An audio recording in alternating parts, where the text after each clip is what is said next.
Good evening. We're here in Bixler Chapel, the Madison Church of Christ. And if you're looking at the screen, we have a massive audience tonight. But if you're watching from home, we're very glad to have you with us. And you're wondering where Russ is, and he's mentioned he's on vacation this week. But I'm honored to have a good friend who come in and help with this topic tonight, very appropriately so. This is Dr. John Slate. I just call him Johnny. I think a lot of people call you Dr. John. I hear you referred to. It depends. Some people do. I'll call you Johnny.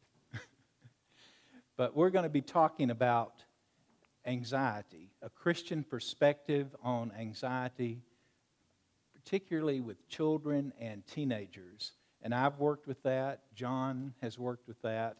And so I'll be making some points, and I've told Johnny just to react, jump in anytime you want to.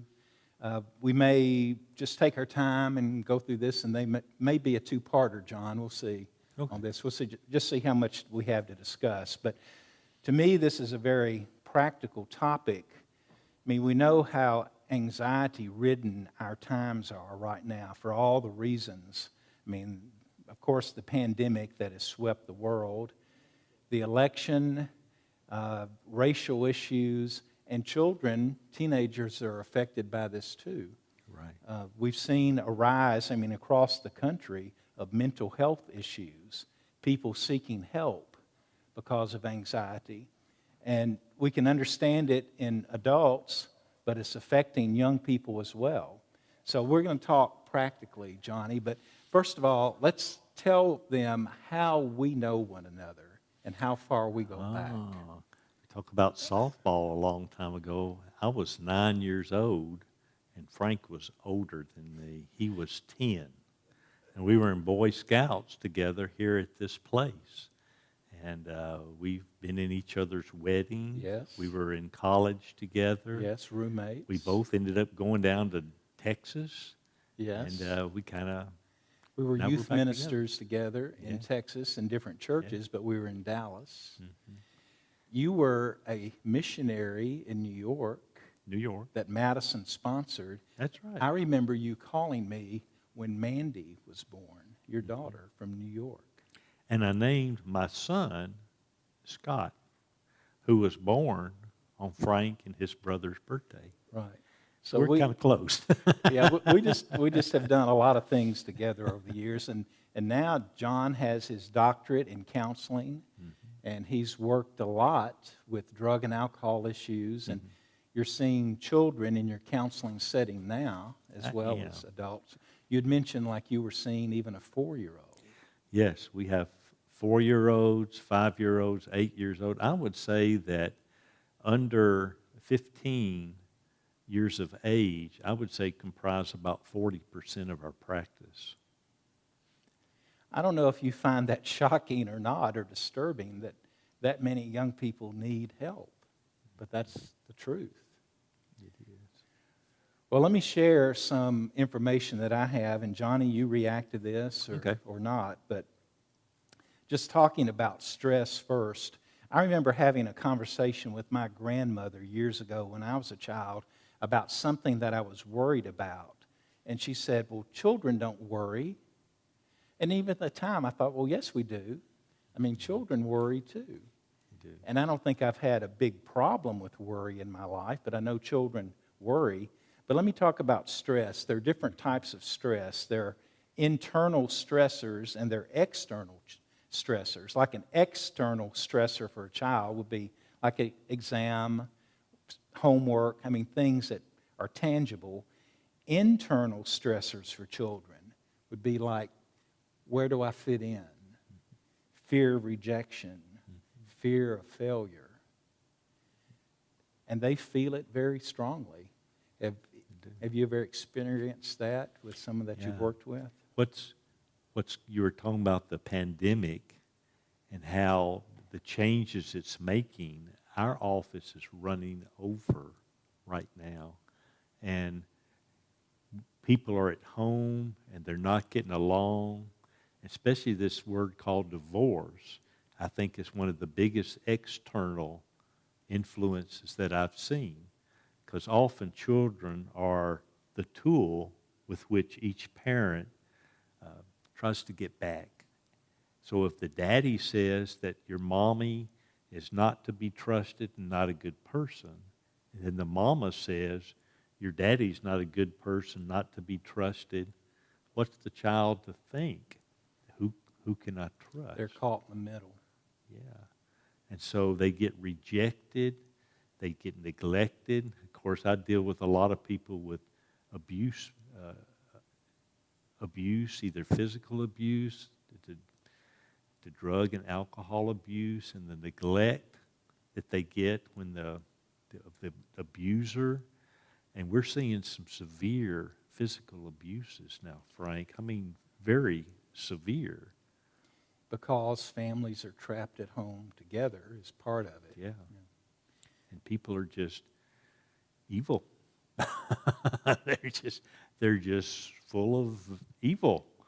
Well, evil, anger, hurt that leads to anger, domestic violence. Yeah. I mean, it's just running rampant out there.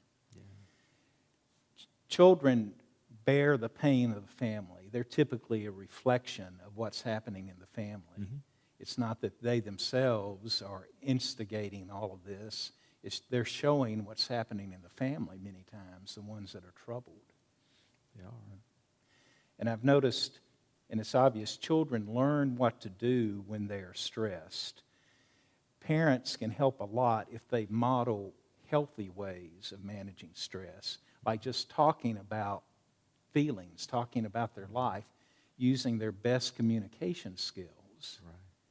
But a lot of children, what they see are the yelling and the punching and the leaving and the drugging and the internalizing instead of talking about what's important. They don't see anything healthy modeled in front of them. So what would you expect? That's true. But then there is the other side of that coin too. You'll have some awfully good families that might have some troubled young people. So there's our genetic predispositions that you were talking about, and there's also our social environment. So we kind of miss the children going to school, but there's a lot of influences there. I think more kids are using drugs more like around 9 and 10 years old. So they start smoking, they start vaping, smoking weed and vaping at 9 and 10 years old. And we hear a lot more about that, which always shocks me. Like, why aren't the parents catching on about what's going on? But many times, parents are not there in the home, and there's not a high level of supervision going on there. That's true. By the way, I heard a new term. Instead of calling families broken families now, because that has a negative connotation, broken, they're calling them reconstituted families. There's a more positive spin on that. So, well, let me share some of the effects of stress, and Johnny, you can comment on these as well. But sometimes a child just develops a give up type of attitude, like I don't care type of attitude when it's too stressful, because they don't think they can be successful. So they don't put much effort into anything anymore. So they're underachievers. Or sometimes kids become overachievers and they try to be perfect to manage the stress. But that seems unbearable and unworkable too, because who can be perfect all the time? Sometimes they start negative behavior because that's the only time they get any attention. Like any attention is better than none, so they'll act out. Yeah, I think it's interesting how you say good. It seems when our kids are in school and they come home making those straight A's, we're real proud of them. When you get into the adult world, that's called perfectionism, and that's the creator of anxiety because we cannot be perfect. Well, and let's talk about that for a minute, because like in our Christian faith, there's a high demand to be as perfect as you can be. None of us would say we're perfect. Right. But all of us have a high demand for how we're going to live our lives morally. Right. But if it creeps over into perfectionism, it's unhealthy. Very. And we end up beating up on ourselves because we're not, or we present a false facade that we're better than we are, and that's unhealthy too. It is. And it's hard to think both sides of that coin can lead to this anxiety that you're talking about. But perfectionism, you can see, we've seen, I know, like in drug addiction, there's people, all levels of the government that have been, to where I work. And so it's not a certain class of people. It's not the homeless people. Addicts are not bad people. I mean, I just kind of deterred off a little bit. It'll be ADHD there in me, but That's all right. in our addicts, we just see people trying to get by. 75% of our addicts have a co-occurring disorder: anxiety, depression. Mm-hmm. So Yes, it seems like drug usage usually goes hand in hand with some other disorder too. usually is. Yeah. Well, let me mention also dependency and separation anxiety. A lot of times you'll find this with anxious children where they're too clingy.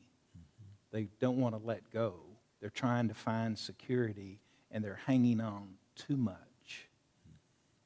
And that's when parents have that issue to deal with too because of anxiety. But there's often reasons for that.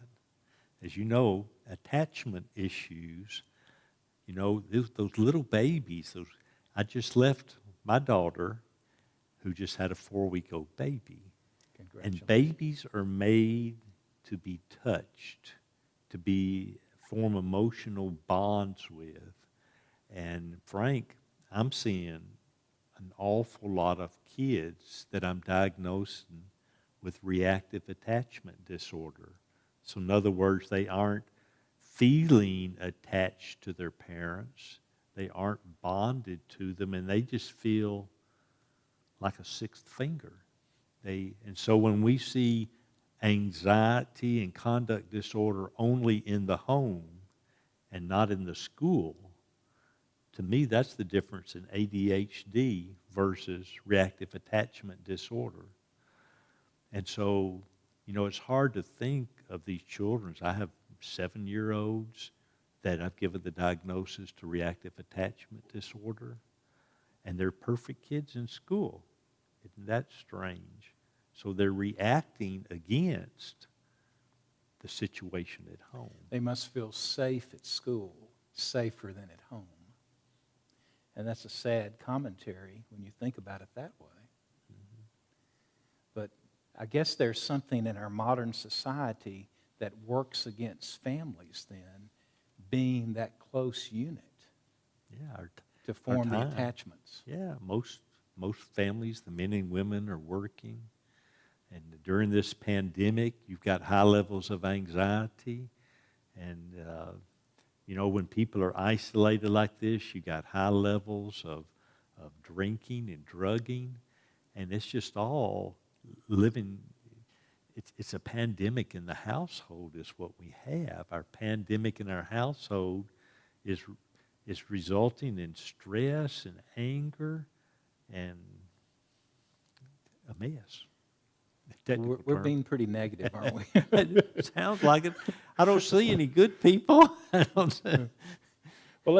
let's talk some about like what helps, like what advice we would give to children, what advice we would give to parents.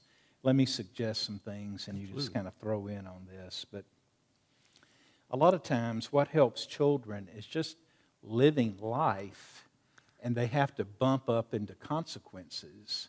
And they learn, like, hey, don't do this or don't do that because of the natural consequences that come. Mm-hmm.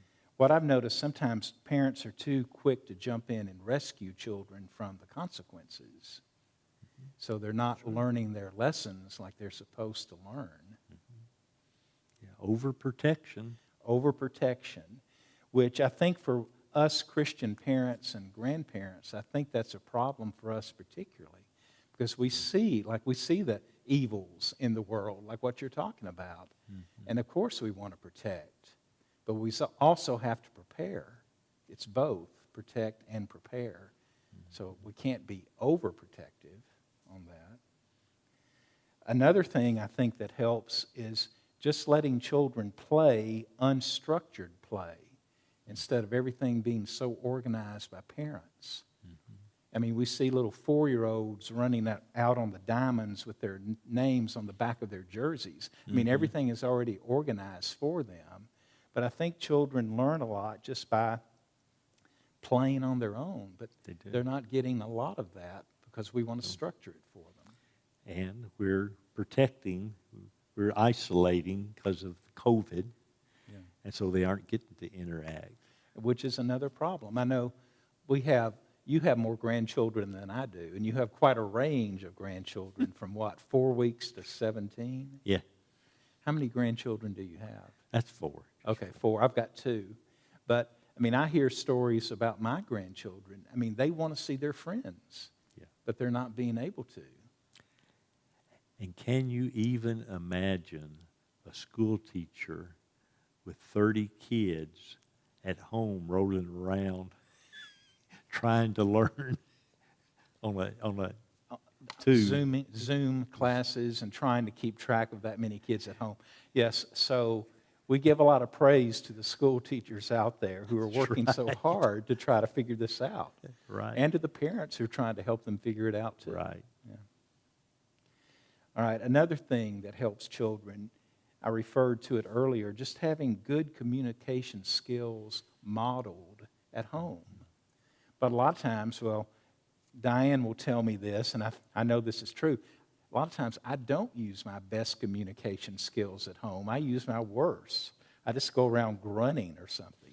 I mean, instead of really doing what I know I'm supposed to do.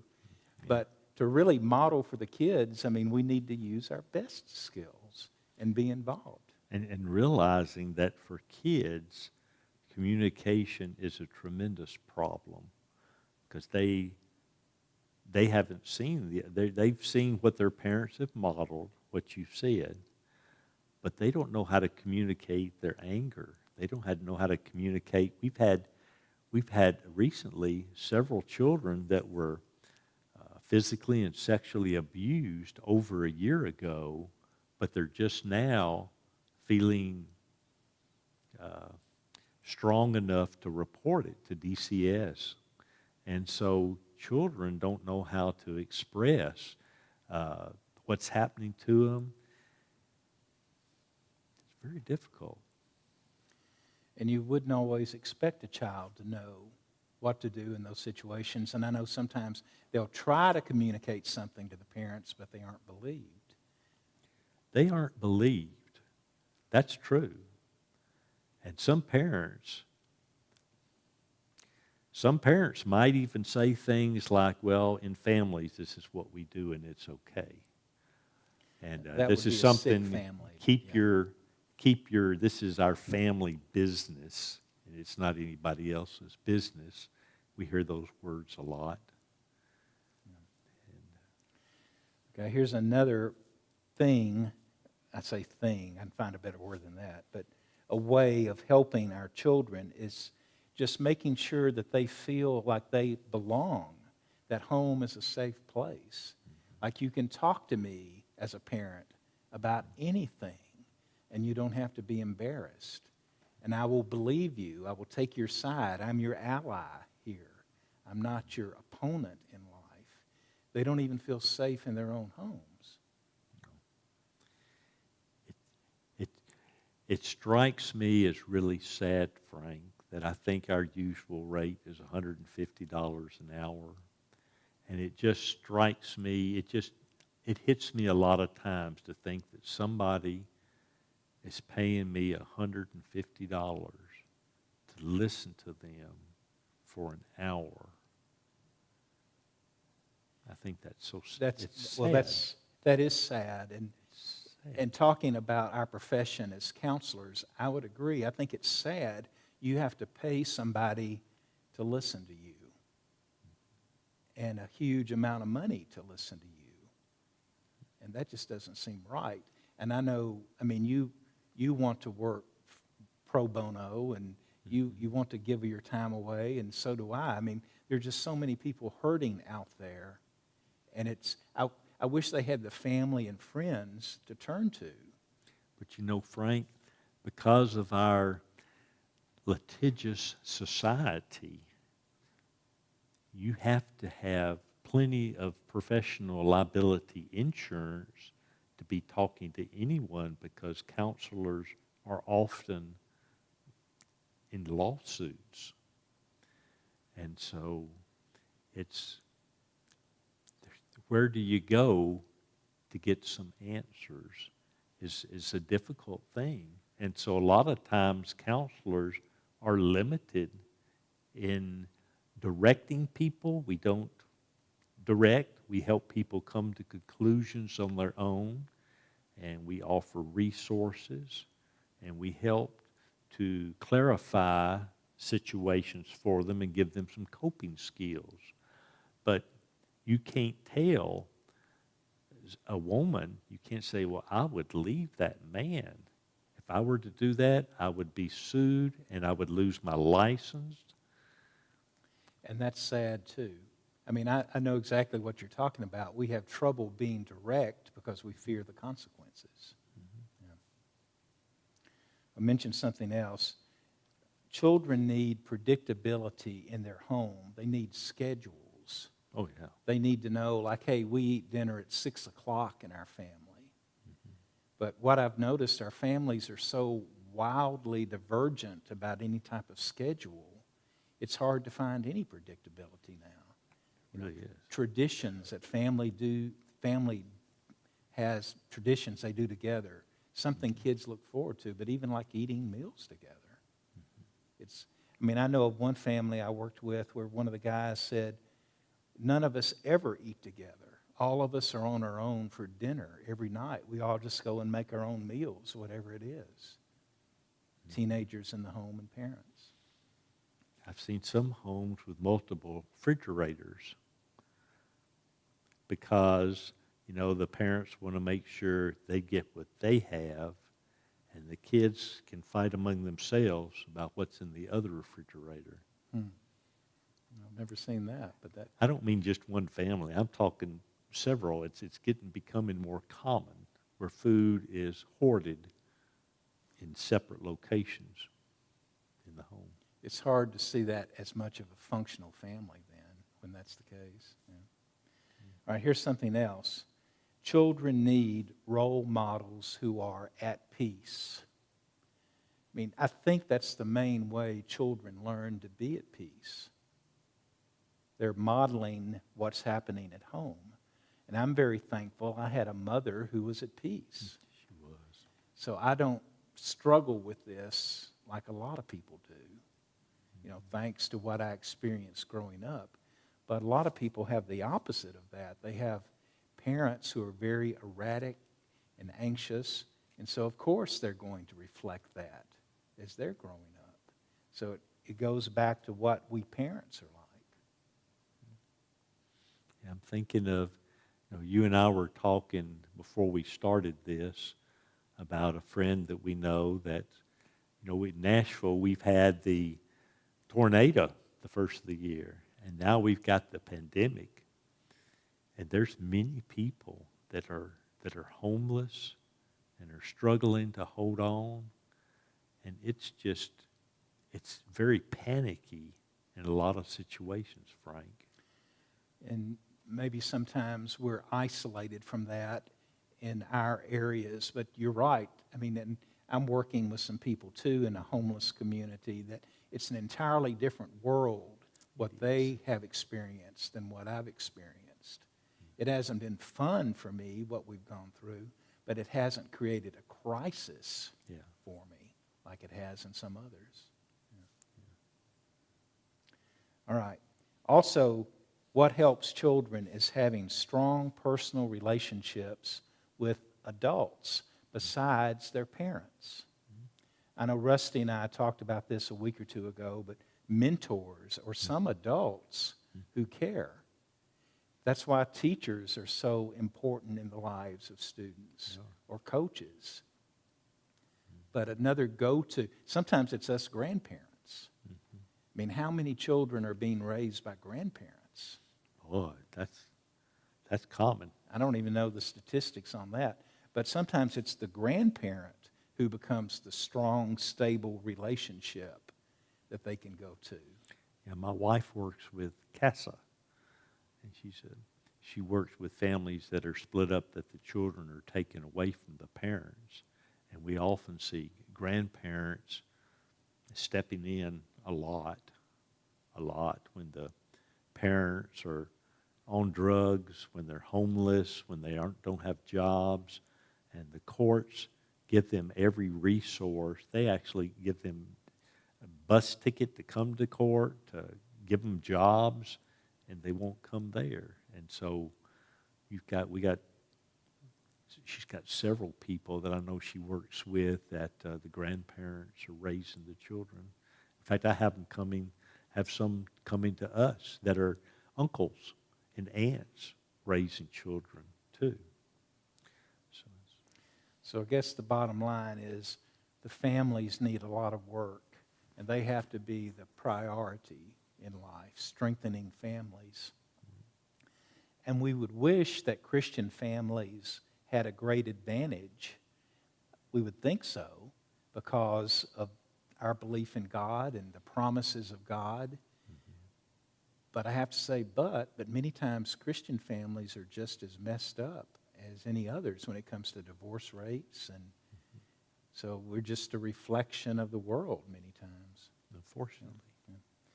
All right, what helps? Let me keep going here about what parents can do, just how they prioritize their life. It's up to me as a parent or a grandparent to live my life well, play it out in front of the next generation. That's my responsibility, to have the right priorities in life.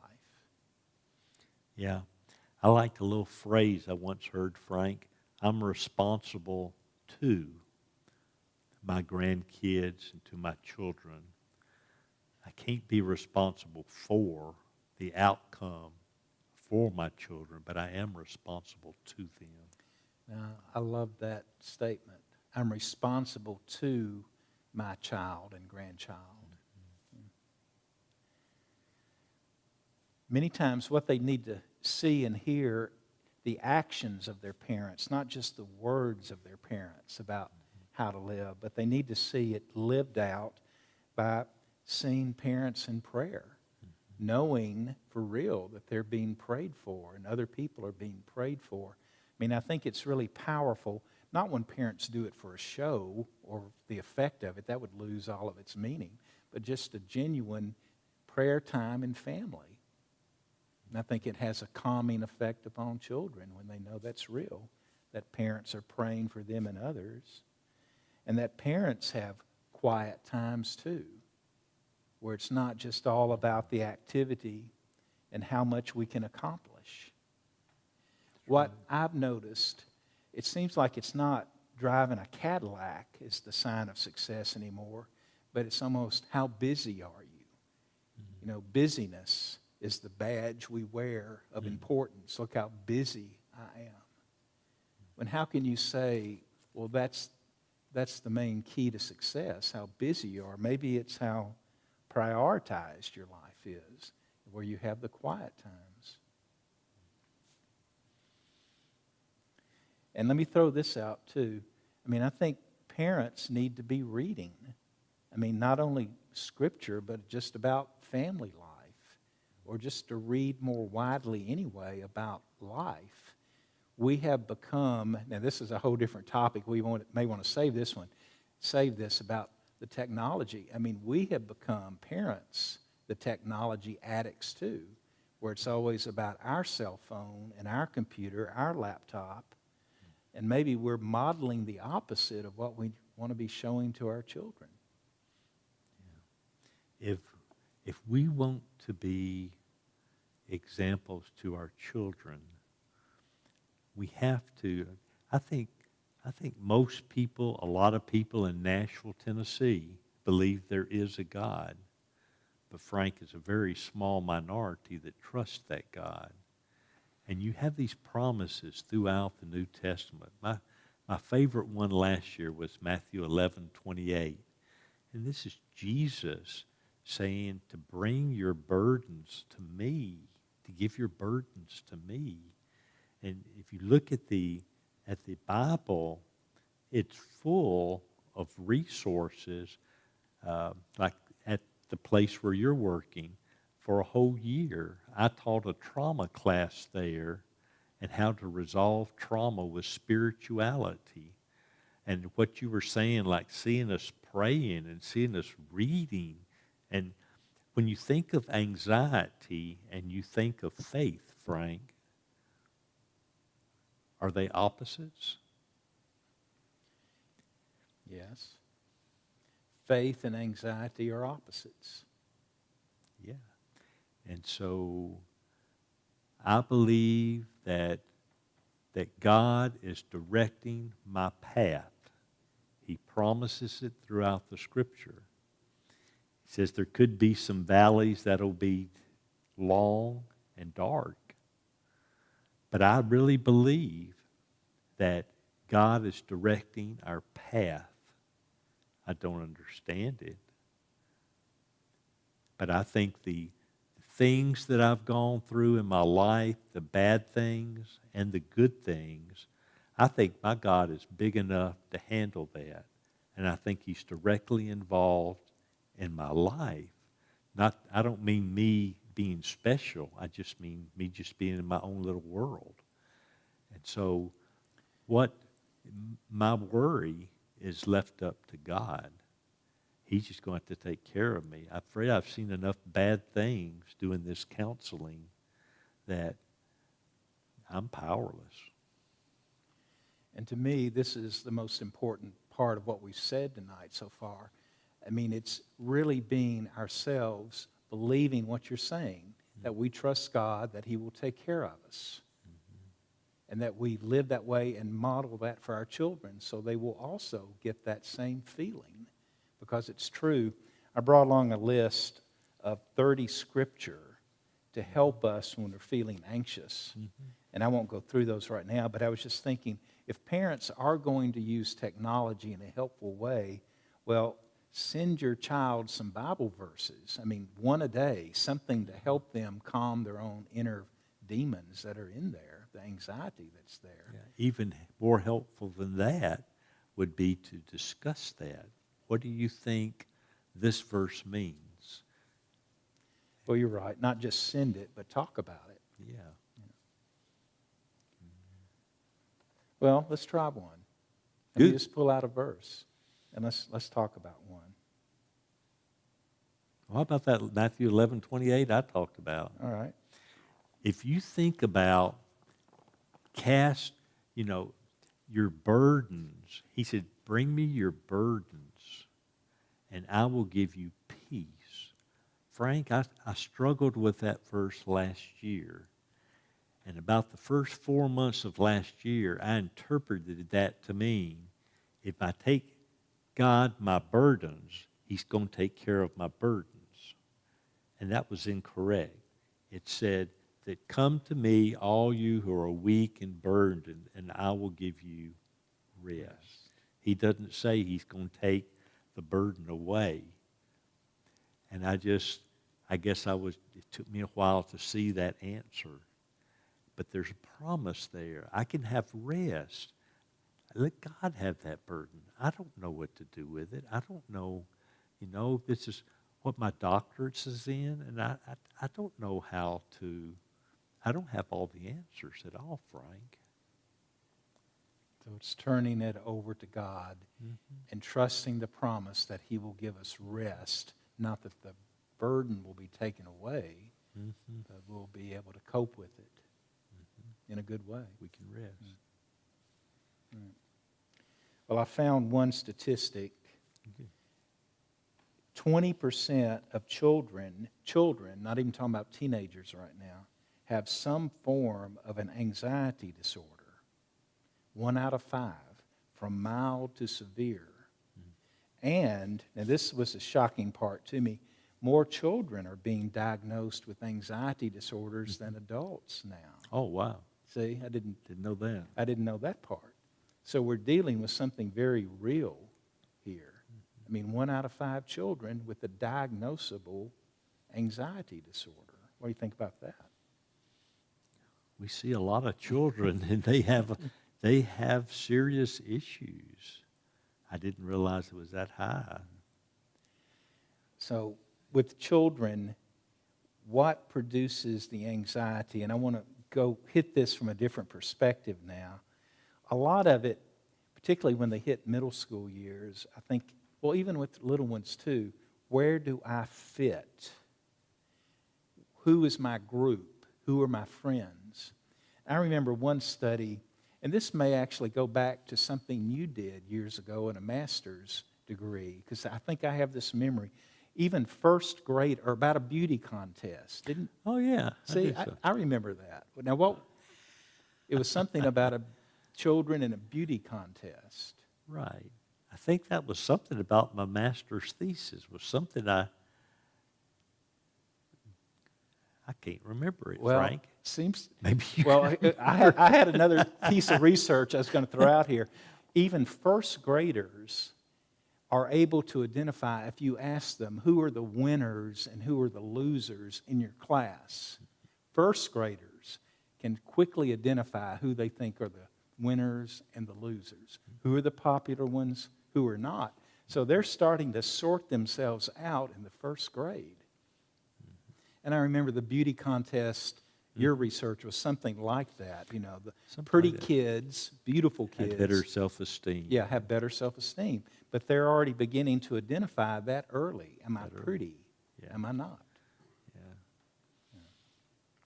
So they're all looking for a group. A lot of times they're already starting the negative self-talk. I'm dumb. I'm fat. I'm ugly. I'm small. Whatever it might be. And this is where parents have to know this. The child is beating up on himself, herself, internally. Yeah.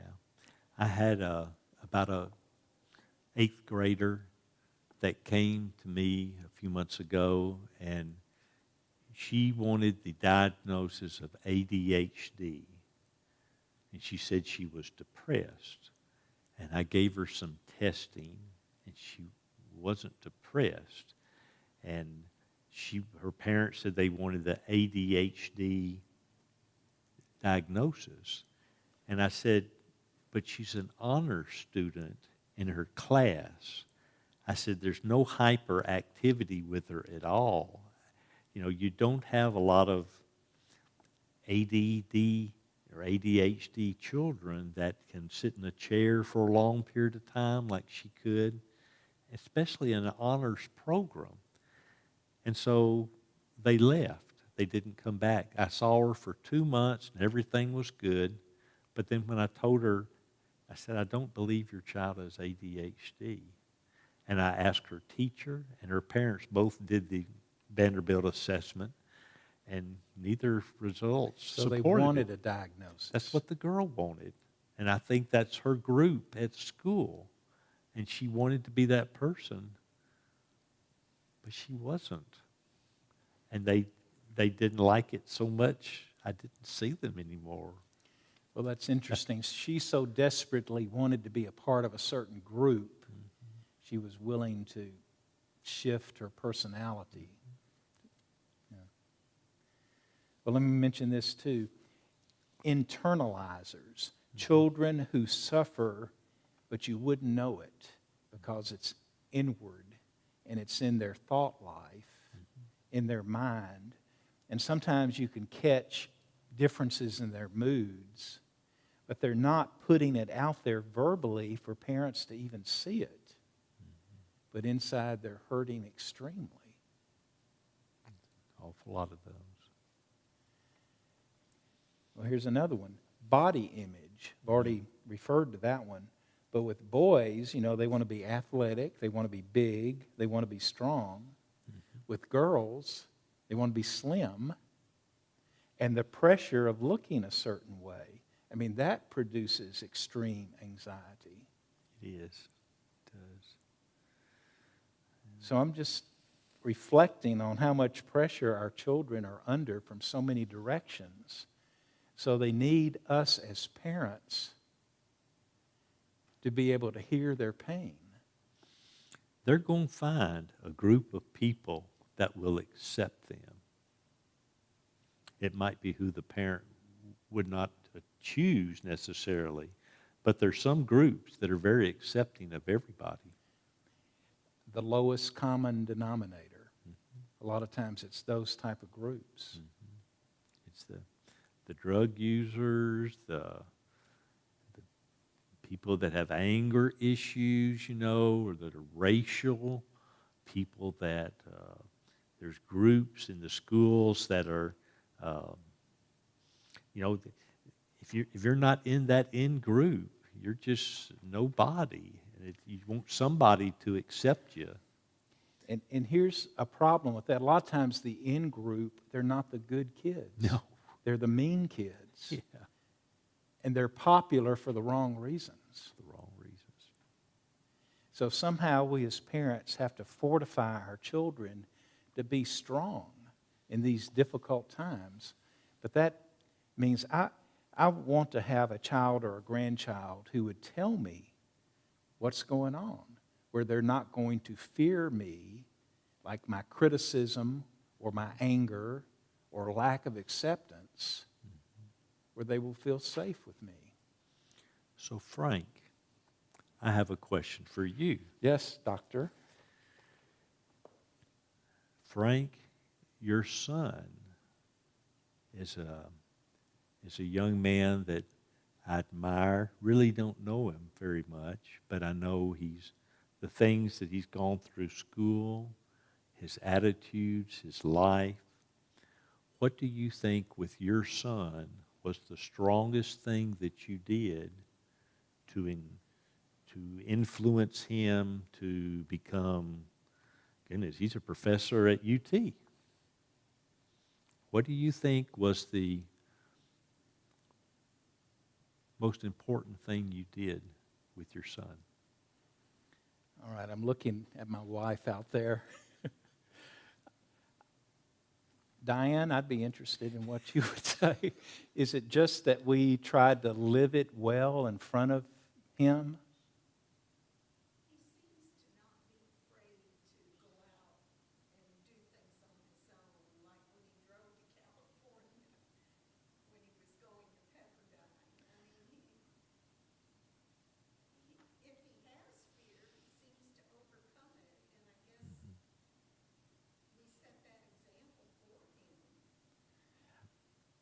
I don't know if we weren't perfect when it comes to any of that, but I think for one thing, it's not fair because he was easy to raise, and that is just the truth. That is his personality. Mm-hmm. He was easy, one of the easy ones, but he's done well. But the big answer to that is we just tried to model it right, and I think he would say that. And yes, he's turned out well, and we're very thankful to the Lord for that. I always thought your mother was the kindest person I ever knew. And I think of you and Diane as being some of the kindest people I've ever known, Frank. And just having you for a friend is a strength in my life. And I know when we both, when you retired from Lipscomb and, we see each other on Fridays. We meet and have lunch. Mm-hmm. Just that association with you is a validation that I'm a worthwhile person, that I have value, just to be your friend, Frank. And as we talk about these issues right here, we all need, our kids need, adults, we need these relationships, Frank. We need to look at our best friends. You look at your 5 closest friends, my One of my studies that I did, Frank, was if you look at your 5 closest friends, you're an awful lot like the sum of those people. And Frank, you don't know this, but when we moved back to Madison, I actually dropped a friend and started calling you because I wanted to be more like you. Well, thank you. And I'm glad we have a friendship that goes back 60 years. Yeah. Well, let me close with that. Our time is up. I don't know how to respond to that totally, but thank you. So yes, we need relationships. We need relationships with people who we know are in our corner and validate us and care for us. Yeah, I think and so. that's what our children need. It is. Well, John, I made it through one page almost of 5. So we may continue, if Rusty wants us to, we may continue next week. Okay, there's sure plenty to talk about, isn't there? There's plenty to talk about. There's a lot more we can talk about. Yeah. So thank you for joining us. Our time is up. Let me close with a prayer. Okay. And thank all of you for being here. Father in heaven, it was just reinforced in our conversation tonight how we desperately need you in our lives, how we desperately need good people in our lives, our families to model for us well. And that's what we continue to ask for. We praise you that you are there for us, and we can think back on times in our lives when you've rescued us and helped us, and thank you for that. Father, continue to be with all of those that are listening or watching tonight, those in our audience here, and bless each one. Thank you for the time that we've been able to share tonight. We ask this through our Savior.